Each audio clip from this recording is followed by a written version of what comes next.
साथियों, किस्मत मेरी मुट्ठी में नामक वीडियो में आपका एक बार फिर से स्वागत है।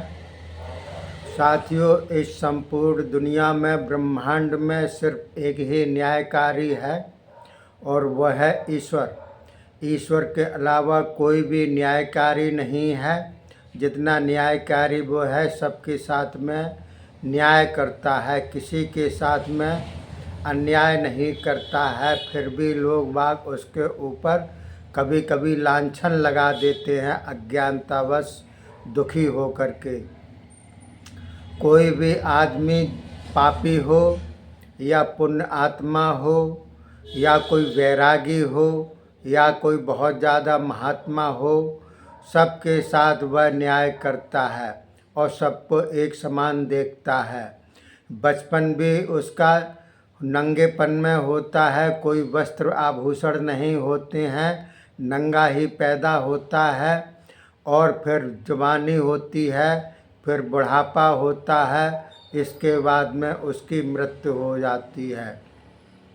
ये सभी के साथ में वह न्याय करता है, सभी के साथ में ये कानून लागू होता है। चाहे कोई अमीर हो, चाहे कोई बहुत गरीब हो, चाहे वो राजा हो, चाहे वह रंक हो, सभी के साथ में एक समान उसका बर्ताव होता है।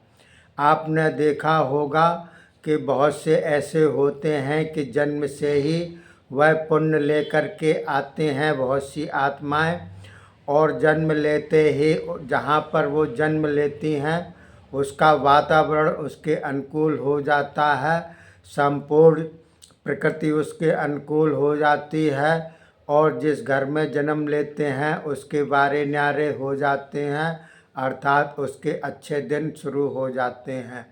ये पुण्य आत्माओं का जब पैदा होती है, पुण्य आत्मा जब आती है इस संसार में, तब ये वातावरण इस प्रकार का हो जाता है। और जब पाप आत्माएं आती हैं तो घर खाली हो जाता है। कितना भी उसके पास में धन हो, कैसा भी वह राजा हो, पैदा होते ही उसके धीरे धीरे कुछ ही दिनों में बिल्कुल गर्त में चला जाता है। वह उसका पूरा परिवार चला जाता है और उसका ख़ानदान भी बहुत से कलंकित हो जाते हैं, क्योंकि पिछले जन्म में और आगे पीछे जितने भी जन्म हैं उन सबका लेखा जोखा होता है। तो वह पैदा होते ही वैसा ही वातावरण बन जाता है। आप इस बात से निकाल लीजिएगा निष्कर्ष कि किस प्रकार की इसमें आत्माएं हैं इस शरीर में, और किस प्रकार से हमारे घर में किसी आत्मा ने जन्म लिया है। क्योंकि जन्म के बाद में वह कितना भी संघर्ष कर ले, कुछ उसके कर्म पूर्व जन्म के बंधे होते हैं, कोई भी कितना भी कर ले वह उसका फल भोगना ही पड़ता है। और इस जन्म में बहुत से कर्म करते हैं, ऐसे अच्छे कर्म करते हैं तो उसका फल भी अच्छा मिलता है, चाहे वह तत्काल मिले या देर से मिले या कभी भी मिले, कर्म का फल अवश्य मिलता है। इस जन्म में नहीं मिलता है, अधूरा रह जाता है, तो अगले जन्म में मिलता है। इसलिए ऋषि मुनियों ने, ज्ञानी ध्यानियों ने कहा है कि अच्छे कर्म करो, फल की इच्छा मत करो। यही गीता का सारांश भी है, क्योंकि फल की इच्छा पे अगर आप रहेंगे तो फिर कर्म नहीं कर पाएंगे, और फिर दूसरों को देखा देखी आप सोचेंगे कि देखो फलाना तो बहुत से पाप कर रहा है, फिर भी वह सभी प्रकार से सुखी है, फलीभूत है, धनवान है। लेकिन ऐसा कुछ भी नहीं है। जब उसका पुण्य का उदय हो रहा है तो वह सब प्रकार से सुखी है, और जब पाप का उदय होता है तो वह सब प्रकार से दुखी हो जाता है। कोई भी शिक्षा उसको अच्छी दी जाए तो वह शिक्षा ग्रहण नहीं करता है, क्योंकि उसका पाप का उदय है।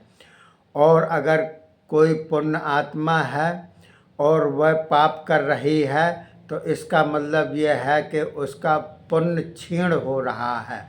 वह जो कर्म करके आया है, पुण्य करके आया है, वह पाप करने के बाद में उसका बहुत जल्दी शीघ्र ही क्षीण हो जाता है पुण्य, और इसके बाद फिर पाप शुरू हो जाता है। जब पाप का घड़ा भरता है तो घड़ा भरने के बाद में फिर वह फूटता है तो चारों तरफ से आपदाएं विपदाएं आती रहती हैं। और ऐसे ही जब पुण्य का घड़ा भरता है तो पुण्य का घड़ा फूटता है तो चारों तरफ से पुण्य ही पुण्य, चारों तरफ से बढ़िया ही बढ़िया मामला दिखलाई देता है। आपने देखा होगा रामायण में भी लिखा हुआ है कि रावण ने बहुत ही तपस्या की, कई जन्मों से तपस्या वो करता आ रहा है, और उसने तपस्या की, तपस्या के फलस्वरूप उसने इतना पुण्य अर्जन कर लिया कि उसने सोने की लंका और सभी देवी देवताओं को अपने बस में कर लिया। तो ये सब पुण्य का ही परिणाम है। और वह कितने ही पापाचार करता रहा लेकिन वह सब प्रकार से फलीभूत होता रहा।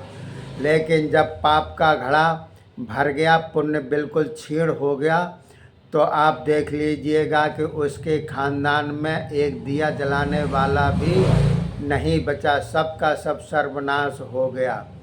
तो इसी प्रकार से आप समझ लीजिएगा कि ईश्वर जो है वह न्यायकारी है, उसको कभी भी दोष नहीं देना चाहिए। कितना भी कष्ट आपके ऊपर आ जाए, आप यही समझिएगा कि हमारे ये कभी ना कभी कर्म का फल है जो मैंने किया हुआ है। तो कभी भी अगर आप ईश्वर को दोष देते हैं, अपनी किस्मत को दोष देते हैं, अपने घर वालों को दोष देते हैं, तो भी ये पुण्य का क्षीण हो जाता है और फिर पाप आपके खाते में लिख जाता है। ये भी एक प्रकार का पाप है। जब कोई किसी का गलत लांछन लगाता है, किसी भी देवी देवताओं को गलत शब्द बोलता है, अपने मन में भावना रखता है गलत, तो वो भी जो है पुण्य क्षीण हो जाता है और पाप बढ़ जाता है।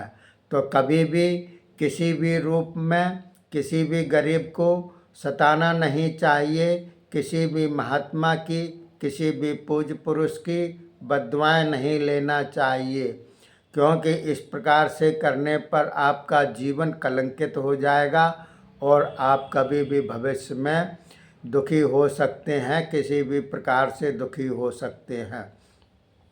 आपने देखा होगा कि बहुत से बचपन में 2-3 साल बाद ही कोई बच्चा मर जाता है, कोई जवानी में एक्सीडेंट होकर के मर जाता है, किसी को बुढ़ापा नसीब होता है और किसी को नसीब नहीं होता है।